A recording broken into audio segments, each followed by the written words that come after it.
Hello, everyone. I am the sleep storyteller, and I am here to help you today. I know you use this video to fall asleep, so before we begin, make sure to like the video and subscribe to the channel. It really helps out a lot. Also, let me know in the comments, where are you from and what time are you listening? Now get comfortable and relax. The fire crackled softly, casting long, flickering shadows across the canyon walls.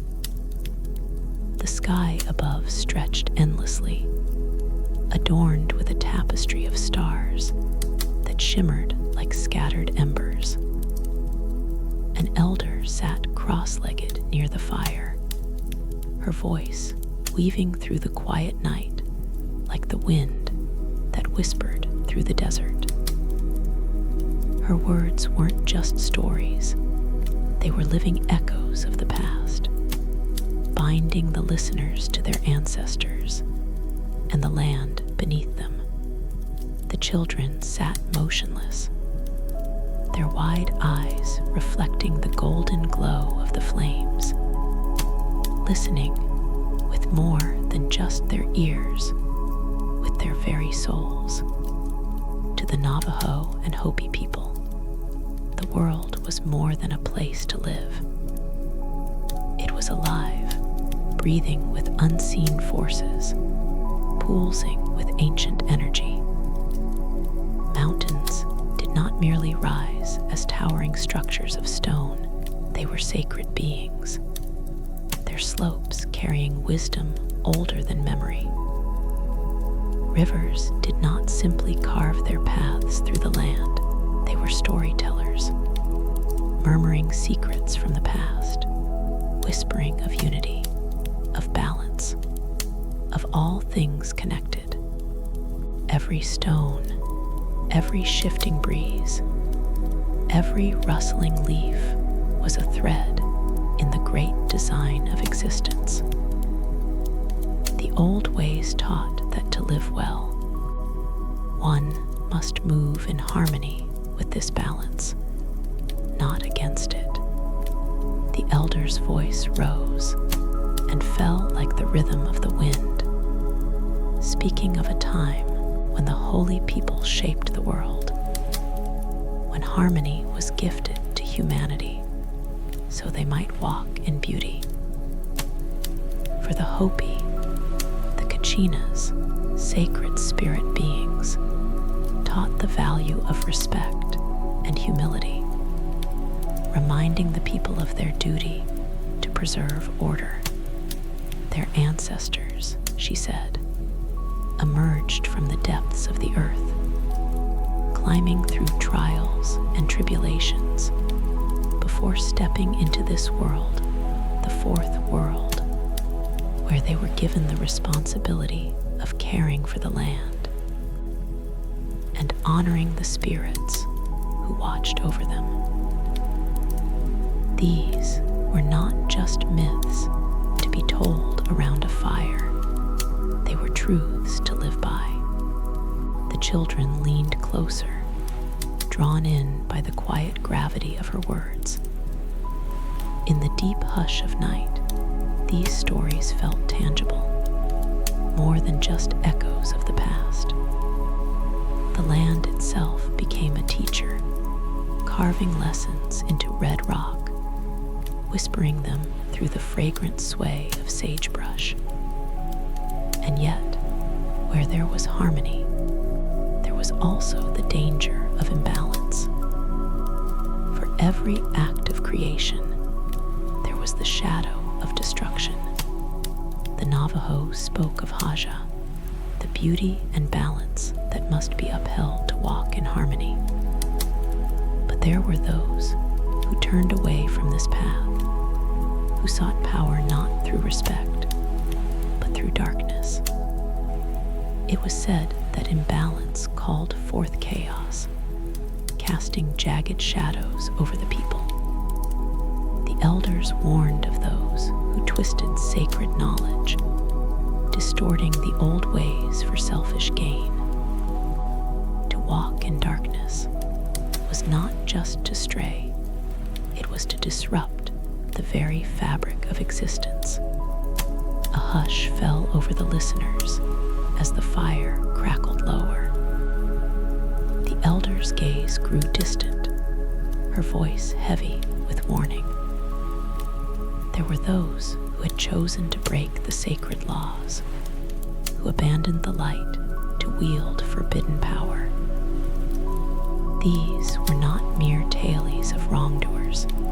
They were cautionary lessons, meant to remind the people that the boundary between the physical and the spiritual was thin, and that to tip the balance was to invite consequences beyond imagining.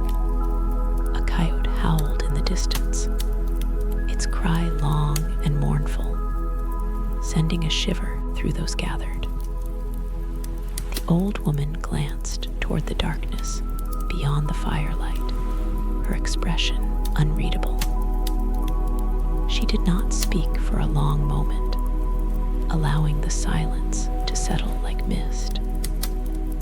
The children huddled closer, their small hands gripping their blankets, their minds brimming with thoughts of the unseen forces that surrounded them.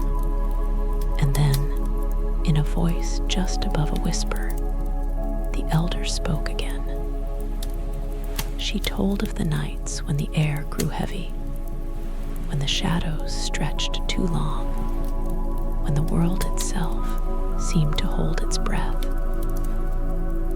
It was in these moments, she said, that one must tread carefully, for not all who walked the earth did so with human feet. The fire burned low, its embers pulsing like the last heartbeat of a dying star. The elder's voice, now softer, carried the weight of unseen things. There are those, she murmured, who have forsaken the sacred ways, who no longer walk in harmony, but in shadow. The children huddled closer, their breath shallow as they listened.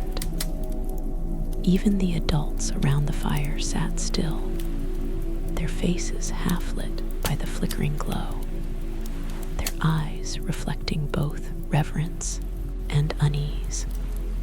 Among the Navajo, she explained, there was a word spoken only in hushed tones, Yinal-Lushep, the Skinwalker, a being who had chosen darkness, who had turned away from the teachings of the holy people and embraced something far more dangerous. They were not mere men or women anymore, but something twisted, something unnatural. They could wear the skin of animals, move unseen through the night, and bring sickness, misfortune, and death with little more than a whisper. For the Hopi, too, there were those who betrayed the balance, warping sacred knowledge into tools of destruction. Witchcraft, they believed, was not merely the work of one individual, but a wound upon the entire community, a crack in the foundation that, if left unchecked, could bring ruin. In their tightly bound villages, harmony was everything, and to defy it was to become an outcast, cursed to walk in solitude, forever severed from the warmth of the people. The elder's voice lowered, drawing them in further, as though speaking too loudly might call forth the very thing she warned against. There was once a man, she said, a healer of great skill and knowledge. He was a man who had walked the path of light, his hands gifted with the ability to mend wounds and ease suffering. But envy took root in his heart. He wanted more power, more control, more fear. And so he turned to forbidden practices, upon the holy people for guidance, but something older and far less forgiving. At first, his power grew. His voice carried weight, his presence commanded respect, and those who sought his aid came to fear him as much as they revered him. But with power came consequence. Crops withered in his presence. Livestock vanished. The air around his home grew heavy, thick with something unseen. The people whispered of his betrayal, their voices sharp with suspicion.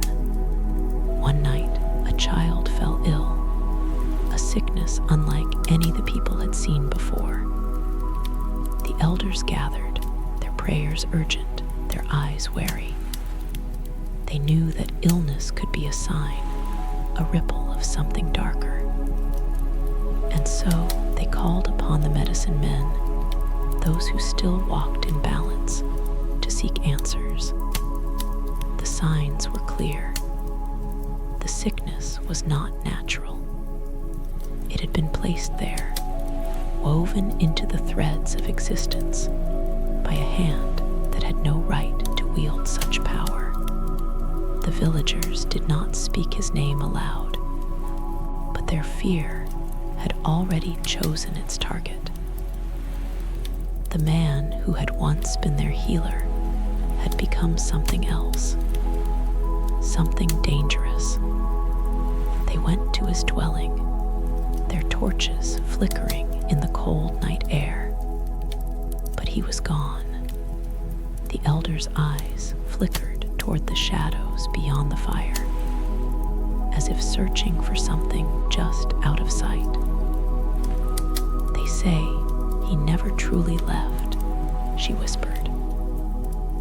That on nights when the wind howls like a mourning spirit, his footsteps can still be heard in the hills.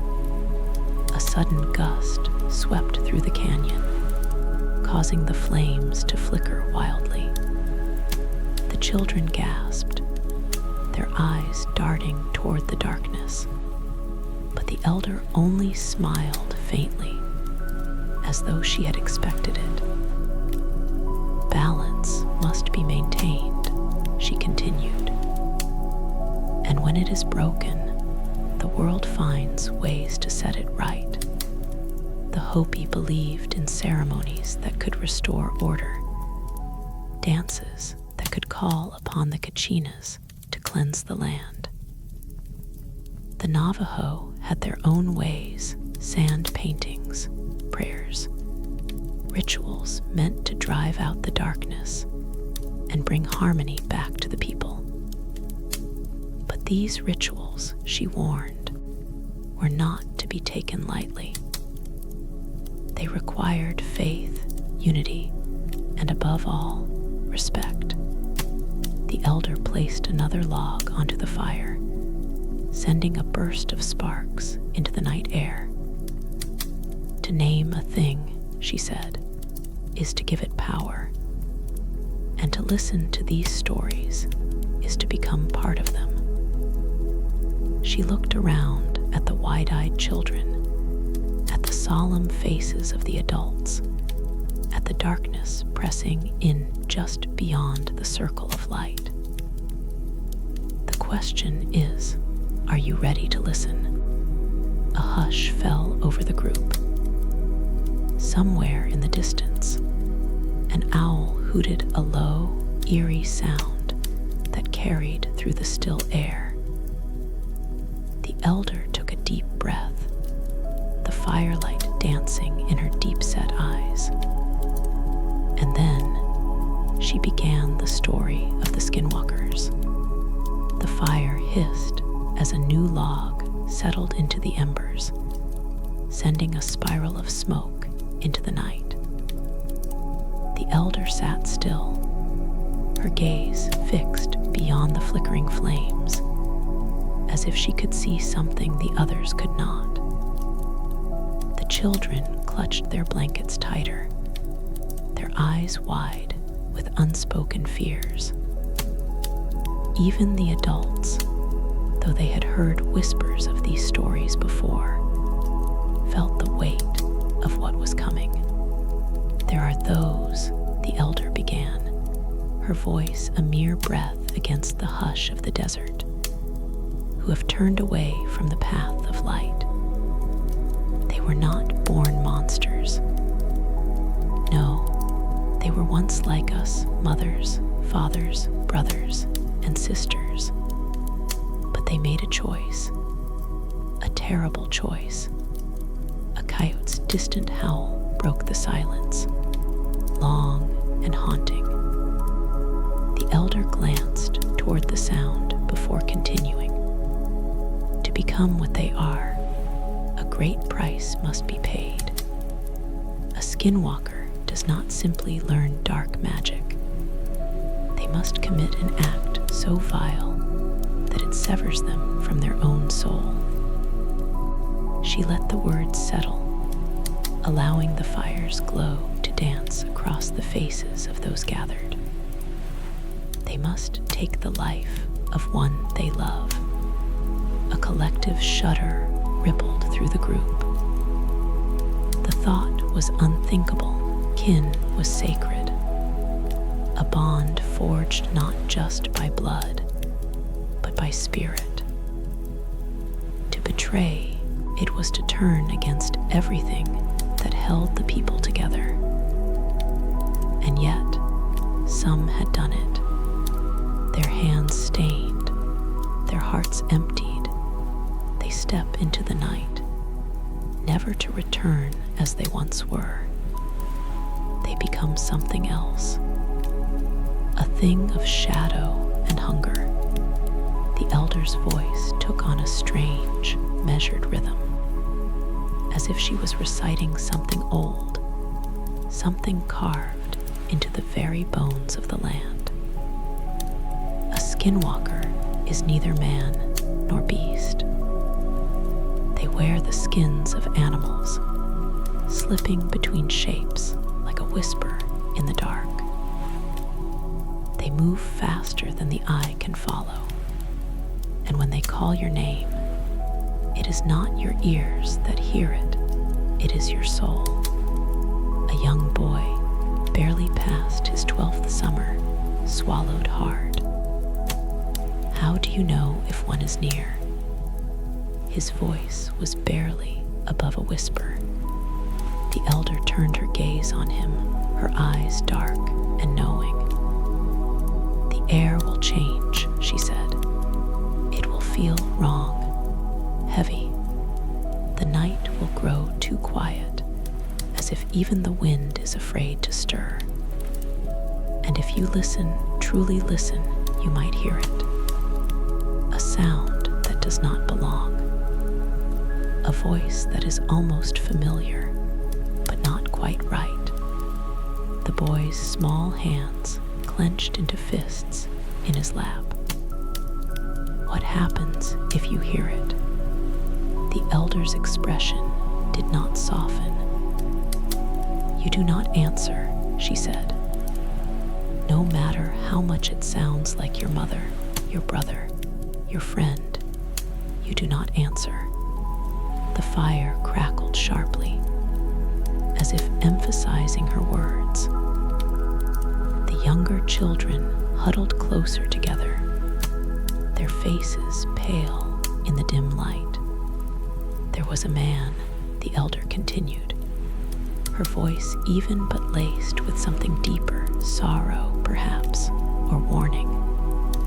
A hunter, a strong man, known for his skill in tracking and his respect for the land. One night, he was out alone, far from the village.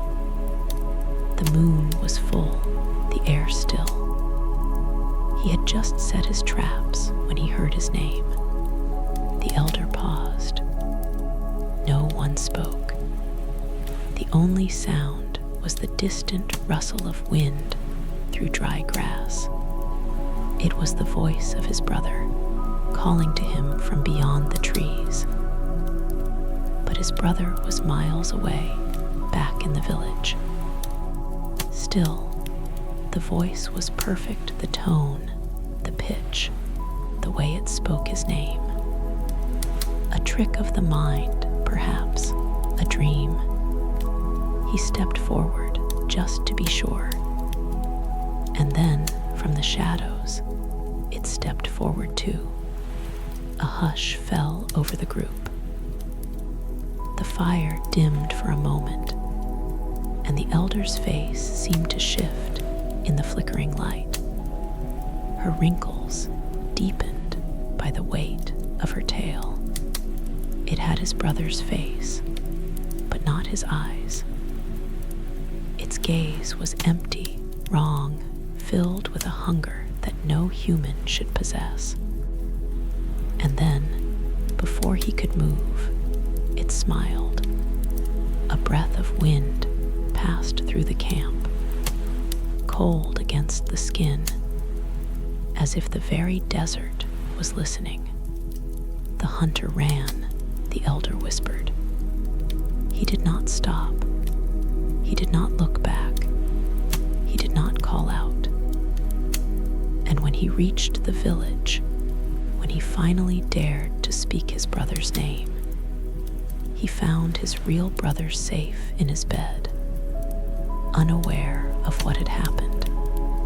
The children clung to one another now, their gazes darting toward the shadows beyond the firelight. What did it want? One of them asked, his voice shaking. The elder exhaled, slow and deep. A skinwalker is always hunting, she said, for power, for fear, for something to take. Her gaze drifted to the darkness beyond their small circle. And sometimes it is just waiting for someone to answer. The flames flickered, casting eerie shapes against the canyon walls. The night stretched long and silent. No one spoke. No one moved. And somewhere, far beyond the reach of the fire's glow, something unseen listened. The firelight wavered as if uncertain, casting fleeting shadows that danced across the canyon walls. The elder let the silence settle, let the weight of her words press into the listeners like the hush before a storm. No one dared to move. Even the wind seemed reluctant to stir, as if the very earth held its breath. Then, in a voice quieter than before, she continued, "There are ways to know them, signs, warnings, but none more dangerous than the one truth. A skinwalker does not seek to frighten, it seeks to deceive." A child shivered and pulled his blanket tighter. The elder's eyes flickered to him for only a moment before she went on. They are not mindless creatures. They do not snarl and lunge like wild animals. No, they are patient, clever, they watch, they listen. And when they come, they do not come as monsters. She paused, letting her gaze sweep over the gathered faces. They come as someone you love. The fire popped, and one of the men sitting across from her shifted uncomfortably. The old woman noticed, but she did not pause. A woman once lived at the edge of her village, she said. She had a child, a son, no more than 10 winters old. They lived simply, her husband had passed, and she raised the boy on her own, working hard and speaking little. The people of the village respected her, though they kept their distance, for she had always been different. She spoke to the land as though it could hear her. She left offerings at strange places, whispering to the wind. but she was kind, and her boy was bright-eyed and full of laughter. The elder tilted her head, her voice lowering.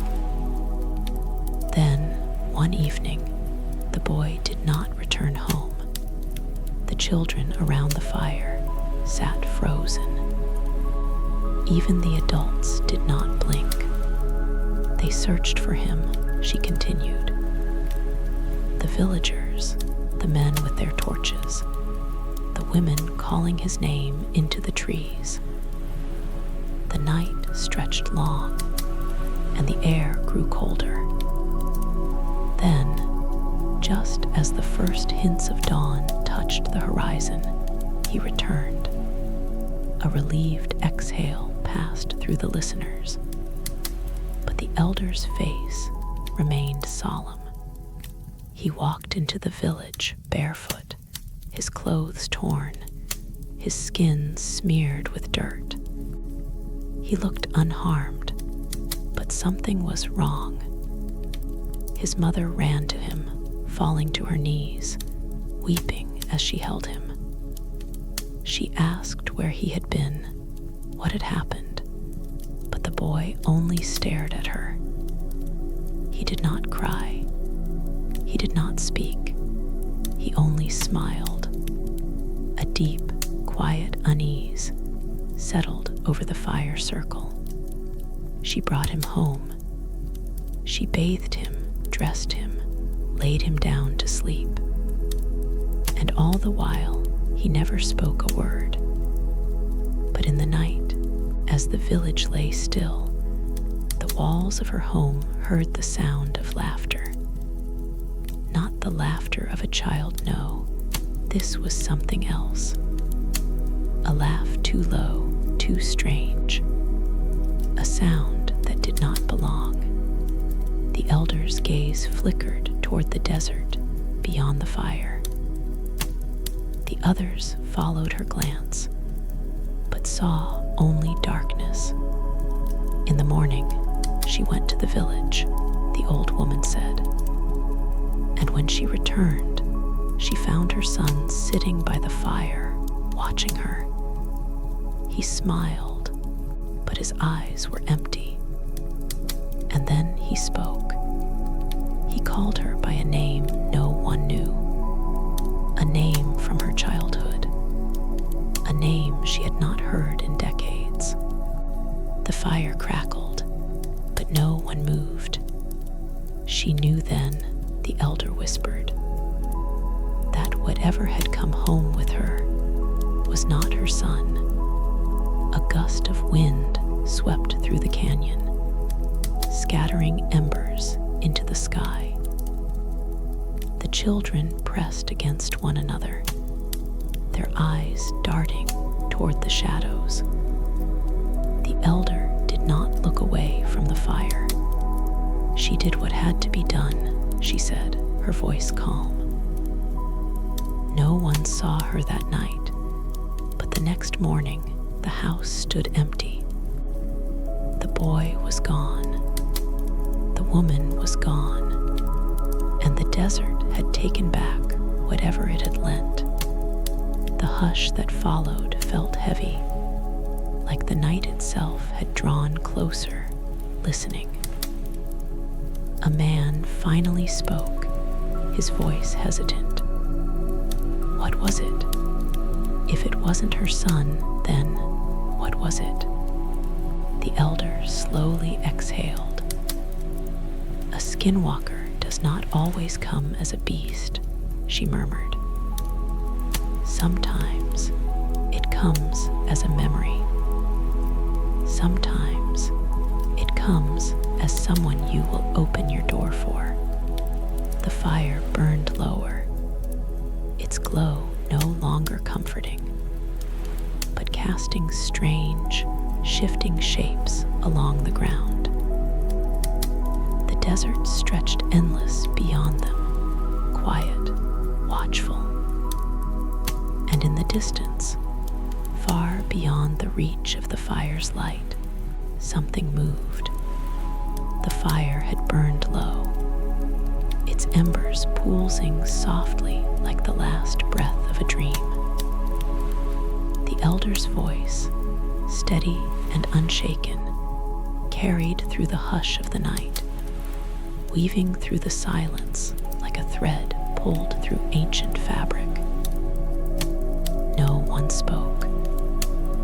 No one moved.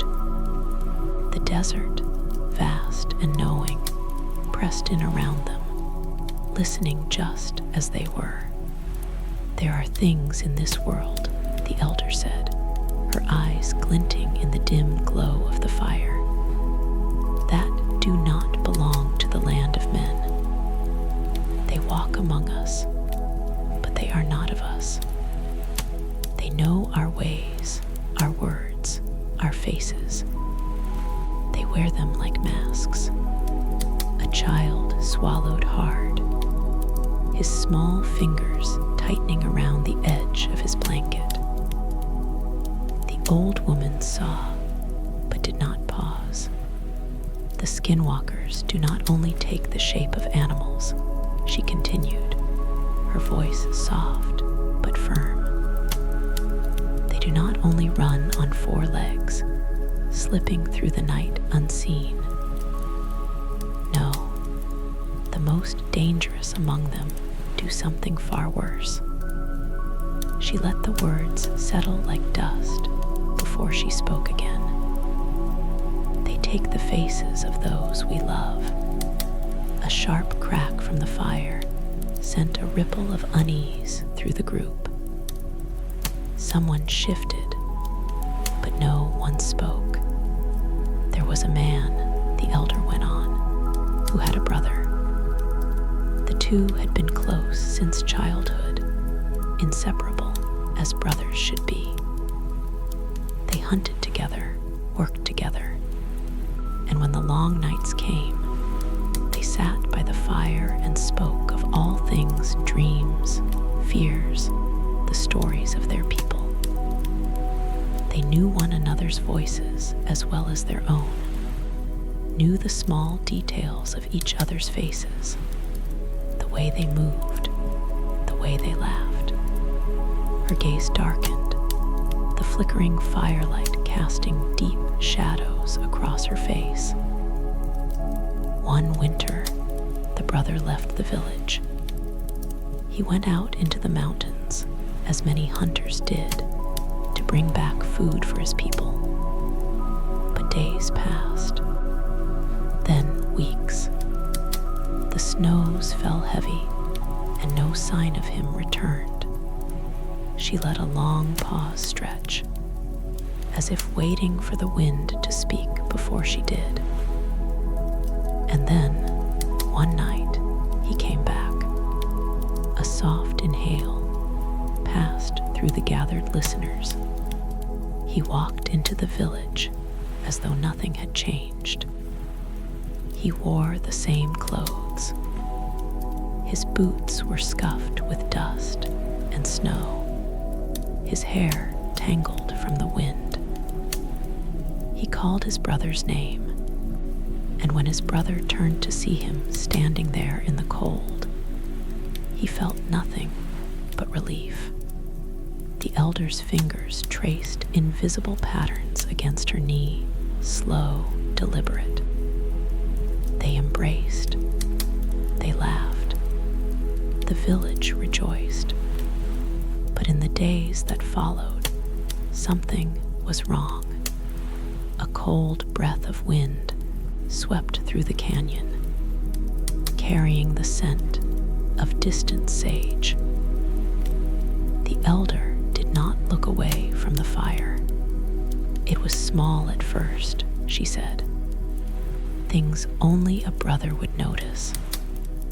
His voice was the same, but sometimes, in the quiet, it sounded off. His movements were right, but only just, as if his body remembered what to do, but not how to do it perfectly. A deep stillness had settled over the listeners, their faces unreadable, their breaths shallow. The brother tried to ignore it. He told himself it was the cold, the time spent alone in the mountains. But then, one night, he saw something he could not ignore. The elder's voice lowered. The fire was dim, much like this one. The village slept.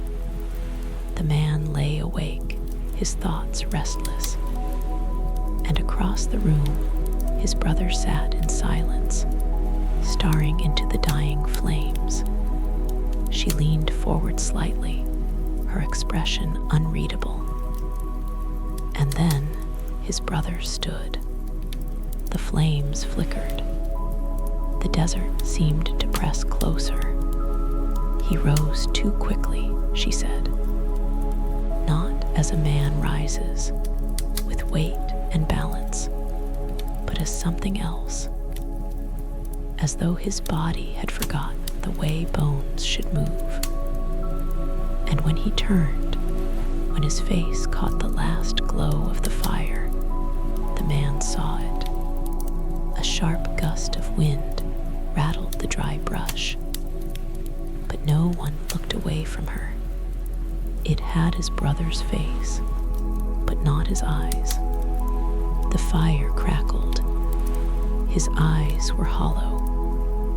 Black, not the black of night, not the black of shadow, but the black of something that should not be.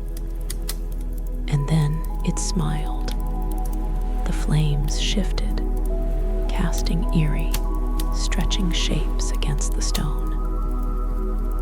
A young girl pulled her knees to her chest, her gaze locked on the elder, waiting, dreading what would come next. The man did not move, she continued, did not breathe.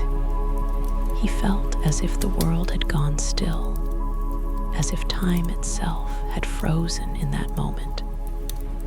And then his brother spoke.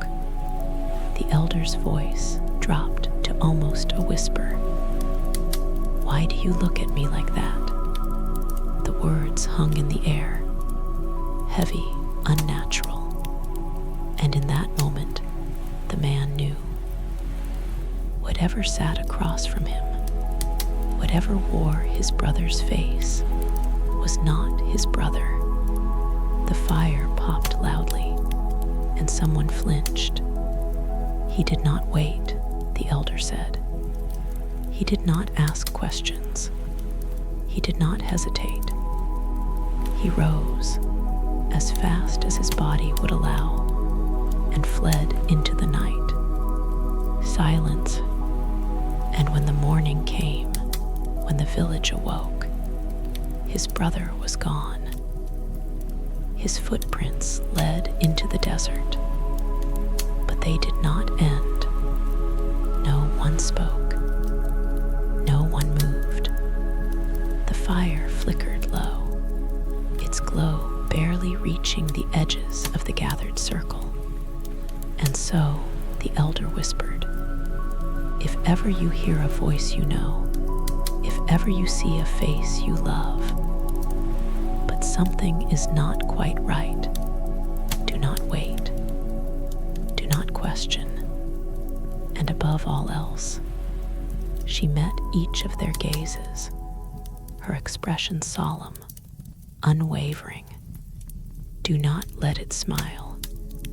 The desert stretched out around them, vast and silent. Beyond the reach of the fire's glow, hidden in the endless dark, something watched, something listened.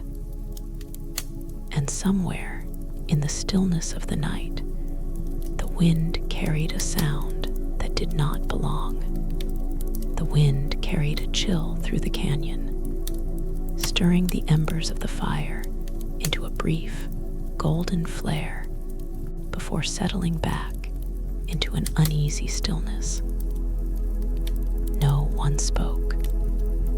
No one even shifted where they sat. It was as if the elder's words, had woven an invisible thread around them, binding them in quiet dread.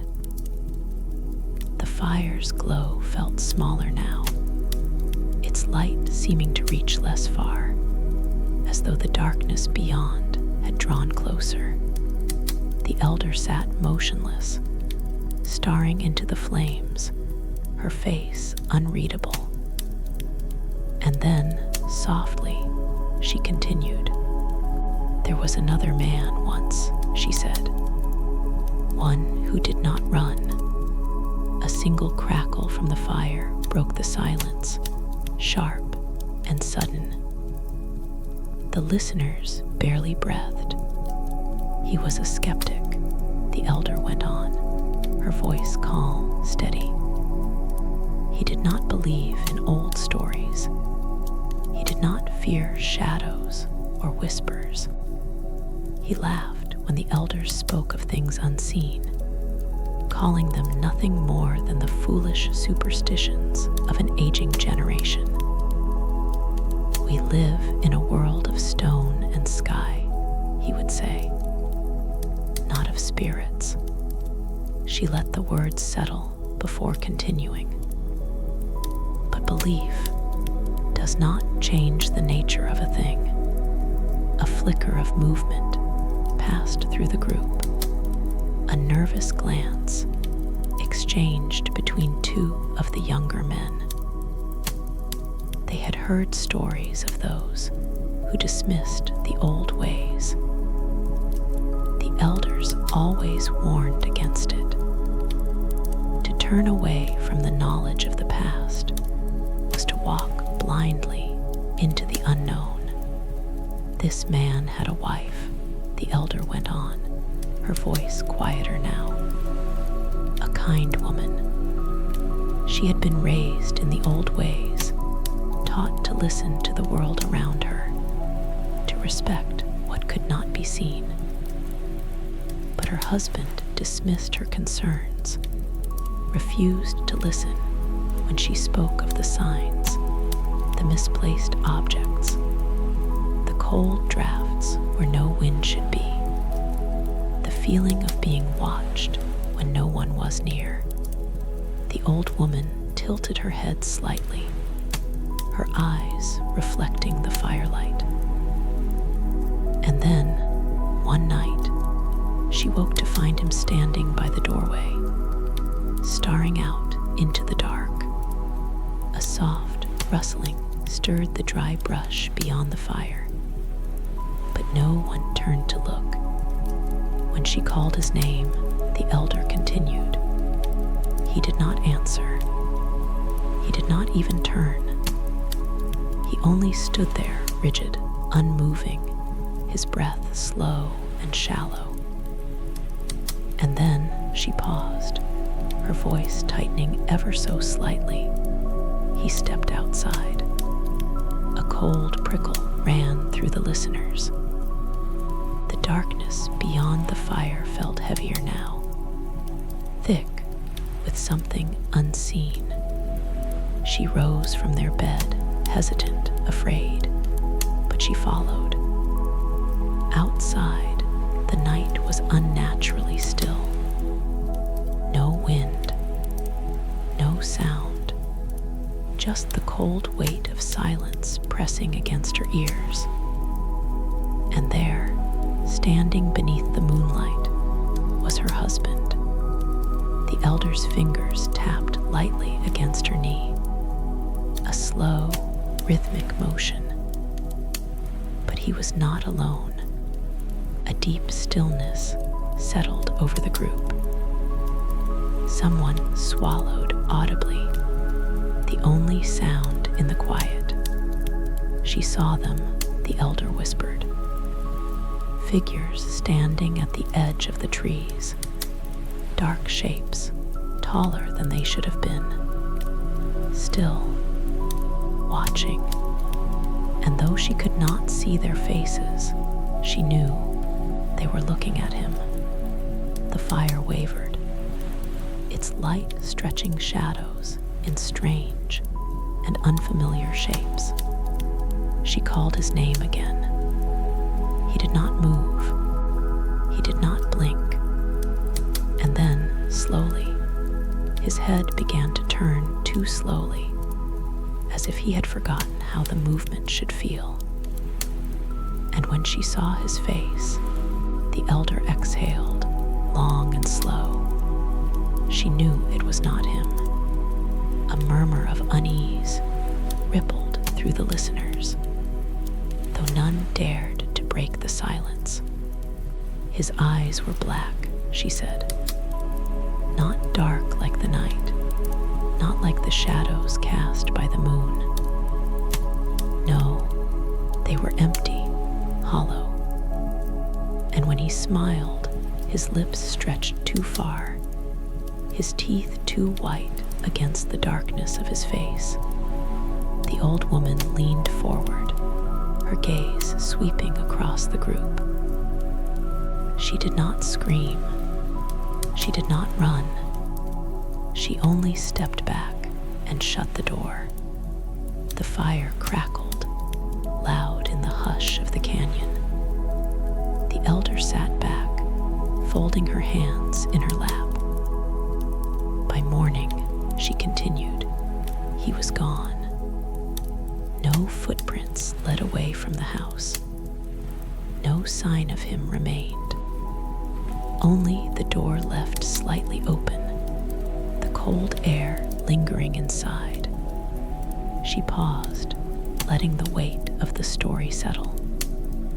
The villagers searched, of course. Days passed, weeks, but he was never found. And some say that if you go to the edge of that forest on certain nights, when the air is still and the wind refuses to blow, you will see a figure standing among the trees. Not moving, not breathing, just watching. The firelight wavered again, and for the first time, one of the younger men glanced over his shoulder, scanning the darkness beyond the fire's glow. The elder did not miss this. It is not always an animal that walks the night, she said softly. Not always the howl of a coyote or the shadow of a wolf. Sometimes the thing that waits in the dark wears the face of someone you once knew, someone you once loved. A long silence followed. Even the wind seemed hesitant to move. And then, just beyond the circle of firelight, from the depths of the night, something shifted. A single, distant sound. Not a growl, not a whisper, but a laugh. Low, almost human, almost. The elder's gaze lifted slightly, her expression unreadable. The listeners sat frozen, their eyes locked on the darkness, waiting, listening. But the sound did not return. The fire sputtered once, then steadied, and the old woman only smiled. The fire burned lower, its flickering glow shrinking, as if retreating from the vast darkness that pressed in around them. No one spoke. No one moved. The echo of that distant, almost human laugh clung to the air like mist, settling into the bones of those gathered. The elder did not look beyond the fire's edge. She did not turn toward the sound. Instead, she simply sat, her hands resting lightly on her knees, her expression unreadable. After a long silence, she spoke. "There is one thing you must remember," she murmured, her voice as steady as the earth beneath them. "A skinwalker does not hunt the way an animal does. It does not need claws or teeth or strength." She lifted her gaze, her eyes sharp as flint. It only needs doubt. A shudder passed through the children, their small hands gripping their blankets.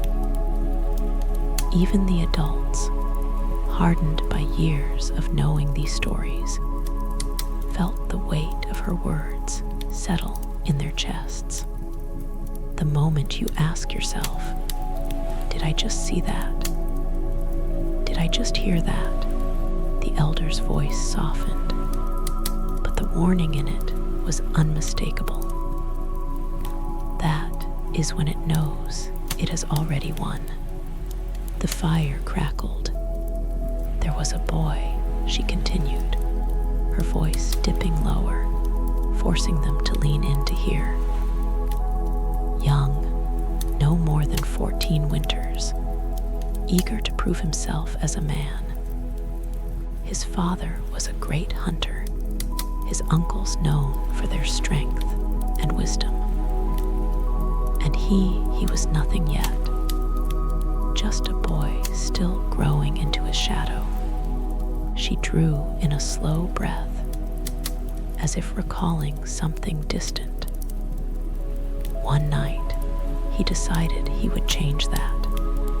A gust of wind pushed through the canyon, sending a ripple through the flames.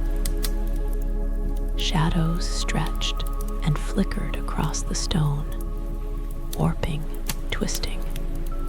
He left his home in silence. The elder continued, slipping into the night with only a knife at his side.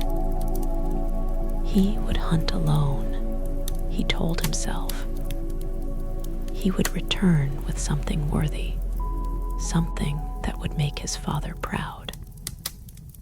He moved swiftly through the desert, his steps sure, his heart steady. She let the story linger, the hush between her words deepening the unease. But then, she said, he saw it. A shift in the group, someone adjusting their seat, another gripping their knees. But no one spoke. Not far from where he stood, just beyond the edge of the trees, there was a figure. The elder's gaze swept the listeners. It was a man. Silence. A man he knew. Another gust of wind stirred the dry brush, carrying with it the distant rustle of unseen movement. It was his uncle, the elder whispered. A child let out a slow, shaky breath, his eyes wide in the dim firelight. The boy stopped. Confusion clawed at his chest. His uncle should have been home, asleep, as all the others were. But there he stood, barefoot on the cold ground, his clothes loose against his frame, his arms limp at his sides. The elder exhaled, slow and measured, and then his uncle smiled. A breath of unease passed through the group. Someone shifted, their fingers tightening around their blanket. The boy did not move, did not blink. He did not know why, but something in him, something deeper than thought, deeper than reason, told him not to speak. The elder's gaze was piercing now, locking onto each listener, as if willing them to understand. But then his uncle called his name. The wind whispered through the canyon. The boy opened his mouth to answer. The elder paused, the firelight flickering against the sharp angles of her face. And in that instant, something changed. Another breath of wind. The flames trembled. The smile on his uncle's face stretched too wide. over the group, thick and unmoving. His uncle lifted his hand, motioning for the boy to come closer. But the hand, she raised her own, slow, deliberate, was not right. The fingers were too long. The joints bent the wrong way. A deep silence settled, thick as a shroud. The boy's breath caught in his throat. His uncle called his name again, but this time her voice dipped just above a whisper. The voice was wrong, too low, too smooth. She leaned forward, and then, in the stillness of the night, as the boy stood frozen, he heard another sound. The listeners waited, breathless. Behind him, she whispered, from the village he had left behind. She let the words stretch, heavy, unrelenting. The voice of his real uncle. The fire popped loudly, and someone gasped. The children's faces were pale, their eyes locked on the elder, waiting for the next words, dreading them. The boy did not turn back, the elder said. He did not speak.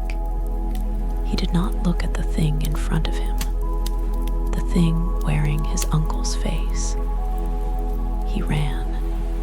The fire burned lower. He ran without stopping, without breathing, without thinking. He did not look back, though he could hear it moving behind him fast, too fast, its footsteps lighter than they should have been. It did not howl. It did not growl. It only whispered his name, over and over. A cold breath of wind curled through the camp, stirring the embers. The boy reached the village just as the first light of dawn stretched across the horizon. He did not speak for days. His uncle, the real one, found him and held him, but he could not answer when asked what had happened. Only after many nights, after the elders prayed over him, did he finally whisper his warning. The elder's voice dropped to nearly nothing. If someone calls your name in the night, do not answer. The group sat frozen, swallowed by the story, by the fear curling at the edges of their minds. And if you see something, the elder finished, her voice like wind over stone. Something that looks like someone you know. But something is not quite right. Run. The fire flickered once, its last embers glowing softly. And beyond it, in the deep, endless dark, the night listened. The fire had burned to embers now. A dull glow pulsing in the ashes, like the heartbeat of something waiting. The desert night stretched endless around them, vast and unmoving. No one spoke. No one even shifted. The elder's voice had carried them to a place beyond time, where the darkness was not just a lack of light, but something deeper, something watching. And yet, she was not finished. There is one last story, she said, her voice quiet but firm. One last warning. The listeners did not breathe. Even the wind seemed to hesitate, as if fearful of what would be spoken next. There was a woman, the elder continued, a mother. She lived alone with her daughter, a girl no older than 10 winters. They were happy, living simply, their home built close to the trees, where the wind carried the scent of sage through the windows at night. The mother was careful, always careful. She never left offerings unfinished, never ignored the signs carved into the land. She knew the stories. She respected the ways. The elder let that thought settle before continuing. But one night, the girl woke to a sound.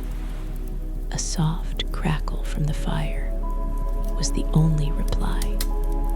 A tapping, the elder murmured, faint, rhythmic, just beneath the window. The listeners tensed. The girl sat up, blinking into the darkness, listening. Tap, tap, tap. Not the sound of wind against the walls. Not the sound of tree branches shifting in the cold. No, this was deliberate. This was waiting. The elder's fingers traced slow, invisible circles on her knee. She turned to wake her mother, but something made her pause. A whisper.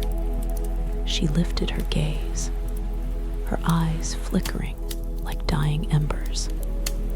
Come outside, it said. The hush that followed was absolute. Even the smallest children, usually restless by now, sat frozen in their blankets, their wide eyes locked on the elder's face. The girl knew better, she continued. She knew the rules. She did not speak. She did not move.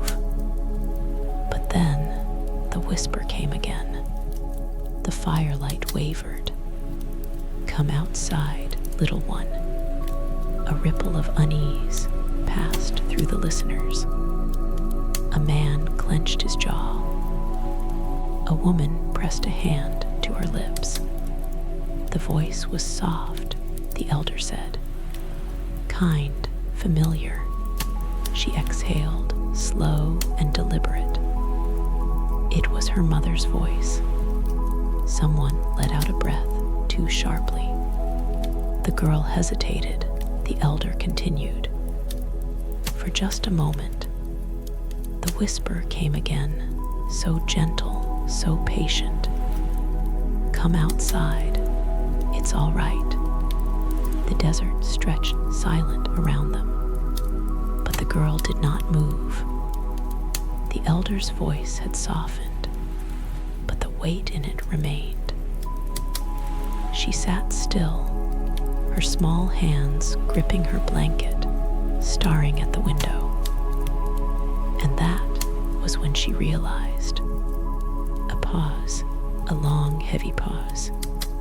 The whisper was not coming from the door, not from outside. The elder's eyes swept the circle, making sure they understood before she spoke again. It was coming from beneath her bed. A shiver ran through the group like wind through dry grass. The fire dimmed, a last ember cracking in the quiet. The girl did not scream, the elder murmured. She did not cry. She slid from her bed, silent, careful, and crept to her mother's room. The wind shifted, rustling the sagebrush in the distance. The elder's voice did not waver.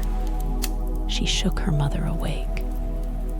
And when her mother opened her eyes, the old woman's gaze darkened.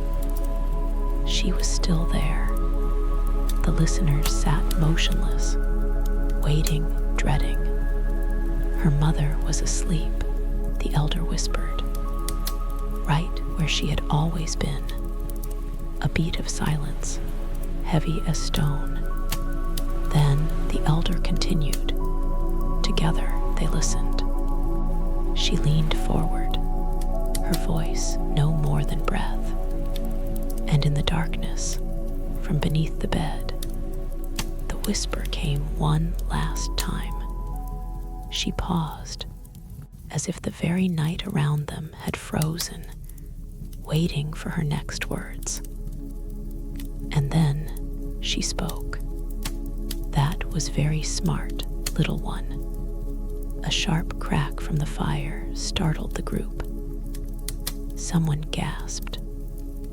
A child clung to his mother's sleeve, eyes wide, breath shuddering. The elder did not move. When morning came, she continued. The mother did not question. She did not hesitate.